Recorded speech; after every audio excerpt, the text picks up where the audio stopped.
विधानसभा चुनाव की सरगर्मी तेज हो गई है और सभी राजनीतिक दल चुनावी मैदान में उतरने की तैयारी में जुट गए हैं।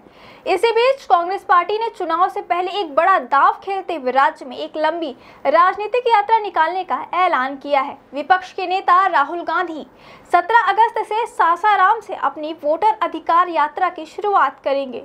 यह यात्रा 1 सितंबर को पटना के गांधी मैदान में जाकर समाप्त होगी। कांग्रेस का दावा है कि यह यात्रा न सिर्फ संगठन को मजबूती देगी बल्कि मतदाता सूची में गड़बड़ियों को उजागर कर जनता का विश्वास जीतने में भी काम करेगी। इस यात्रा की विशेषता यह होगी कि इसमें राजद नेता और पूर्व उप मुख्यमंत्री तेजस्वी यादव भी राहुल गांधी के साथ रहेंगे। इसके अलावा छत्तीसगढ़ के पूर्व मुख्यमंत्री और वर्तमान में एआईसीसी महासचिव भूपेश बघेल भी यात्रा का हिस्सा होंगे। भूपेश बघेल कांग्रेस के भरोसेमंद और कद्दावर नेताओं में गिने जाते हैं।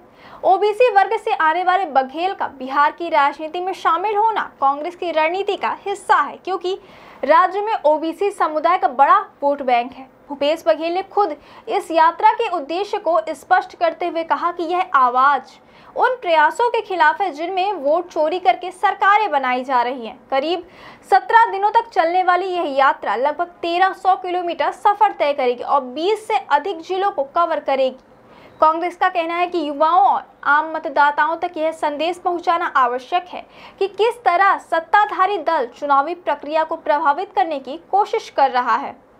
प्रदेश कांग्रेस के वरिष्ठ प्रवक्ता धनंजय सिंह ठाकुर ने भी इसकी पुष्टि की है कि यह यात्रा व्यापक स्तर पर चलाई जाएगी और इसका मकसद जनता को अपने अधिकारों के प्रति जागरूक करना होगा। विधानसभा चुनाव से पहले कांग्रेस की यह पहल मतदाता सूची में कथित गड़बड़ियों को लेकर है। विपक्ष का आरोप है कि स्पेशल इंटेंसिव रिवीजन के दौरान कई अनियमितताएं की गई। विपक्षी दलों ने इस मुद्दे पर चुनाव आयोग से निष्पक्ष जांच की मांग की और मामला कोर्ट तक पहुंचाया गया, जहां चुनाव आयोग इस प्रक्रिया को पारदर्शी और मजबूत बता रहा है।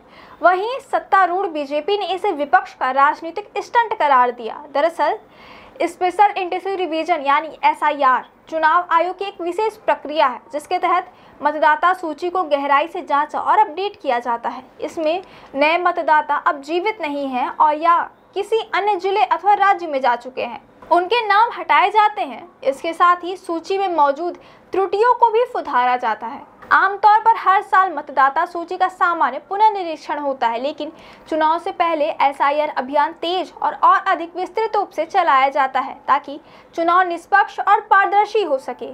बिहार में आगामी 2025 विधानसभा चुनाव से पहले यह प्रक्रिया लागू की गई है ताकि मतदाता सूची को अद्यतन किया जा सके और किसी भी तरह की गड़बड़ी को दूर किया जा सके।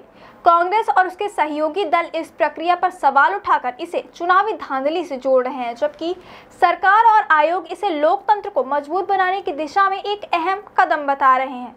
अब यह देखना होगा कि राहुल गांधी की यह वोटर अधिकार यात्रा मतदाताओं को कितना प्रभावित करती है और चुनावी समीकरणों पर इसका कितना असर पड़ता है। आपकी इस खबर के बारे में क्या राय है, हमें कमेंट करके जरूर बताएं।